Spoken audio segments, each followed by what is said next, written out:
Hello coders, I welcome you all. In this video, we are going to discuss keywords and identifiers in Python. So what are keywords? So please remember all keywords have fixed meaning and this meaning cannot be changed. Keywords serve as building blocks for program statements. So the keyword cannot be used as an identifier, function and variable name. So now let me show you this practically. So let's jump to Jupyter Notebook. So we can get list of available keywords by using help function. So here we have to write help and keywords.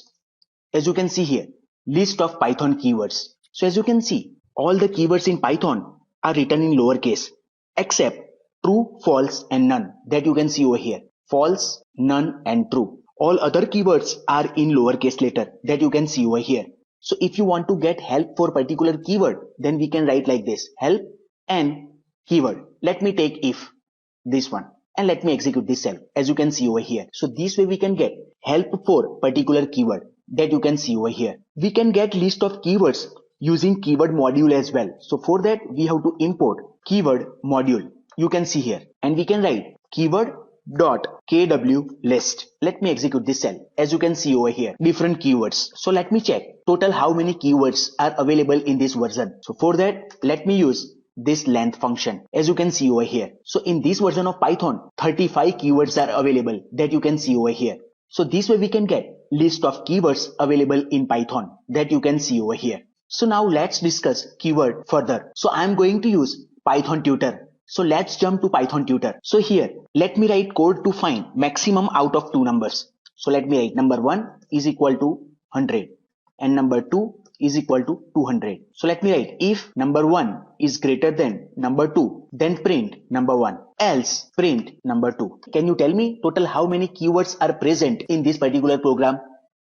3, right? No, here only 2 keywords are available, if and else that you can see over here. If and else, print is not there that you can see over here. So please remember print has been removed from Python 2 as keyword and included as built-in function. So please remember this. So here 2 keywords are available. Don't you worry if you are new to this Python. What you mean by if and else, that we will discuss in the detail. So you are wondering why need to use these keywords, right? Please remember programming languages are rigid. They have limited knowledge. They are not intelligent like human beings. So if you want to take some work from these programming languages, then you have to learn these keywords. So as you can see here, Python keywords. So from these keywords, Python will understand what actually programmer wants to perform.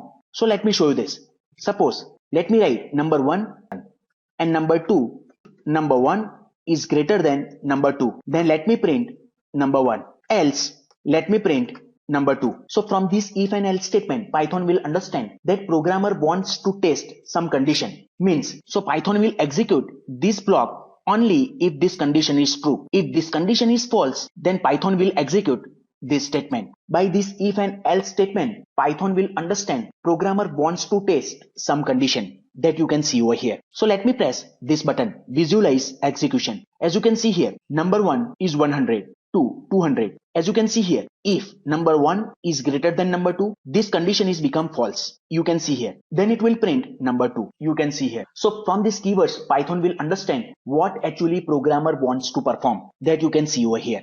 Let me take another example. Let me comment this out. So this is single line comment in Python. So let me write I is equal to 0 while I is less than 10. Let me print I and let me write I is equal to I plus 1. So from this while keyword, Python will understand programmer wants to use looping. So Python will execute these statements inside while loop until this condition become false. Let me show you this. Let me press this button, visualize execution. As you can see here, I is equal to 0. 0 is less than 10, true. So it will print 0 that you can see over here. And I is equal to I plus 1. So here is 1. 1 is less than 10, true. It will print 1 until this condition become false.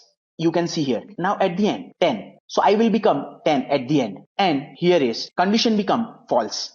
It comes out of the loop and it will print 0 to 9 that you can see over here. Hope you understand why need to use these keywords. From these keywords, Python will understand what actually programmer wants to perform. So these are keywords. So finally, we can say that learning programming languages means learning these keywords. So let me revise keywords. All the keywords have fixed meaning and this meaning cannot be changed. Keywords serve as building blocks for program statements. The keyword cannot be used as an identifier, functions and variable name. So now let's discuss identifiers. So identifiers refer to the name of variable, functions, class, etc. And these are user-defined names.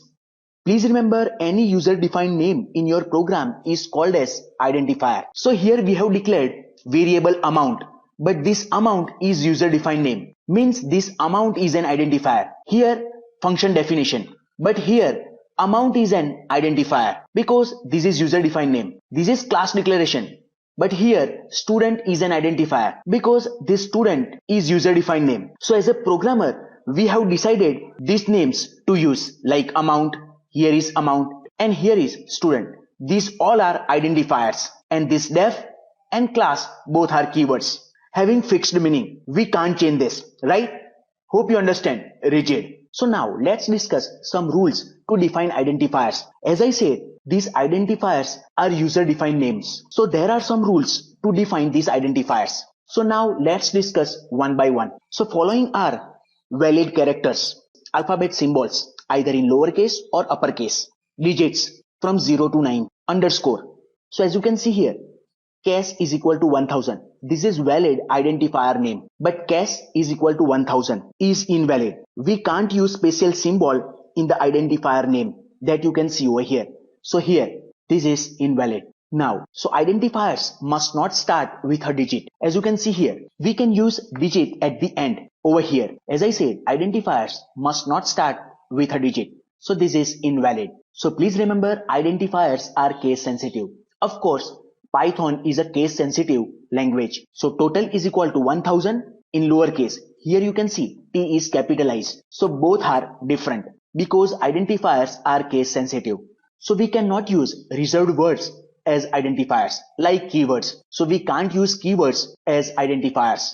As you can see here, I have used one keyword, else is equal to 777. This is invalid. We cannot use reserved words as identifiers. There is no limit in the length of identifier. But as a programmer, we have to use some meaningful name for the identifier. Identifier must not contain white space like this. Total, then space, amount is equal to 999. This is invalid. We can join these two words with underscore, but must not contain white space like this. So this is invalid. So can you say which of the following are valid identifiers? You can write serial numbers of valid identifiers in the comment section below, like 1, 2, etc. Hope you like this video. Please don't forget to subscribe this channel. If you like this video, smash that like button. Thank you very much for watching this video. Take care. Bye bye. See you in the next video.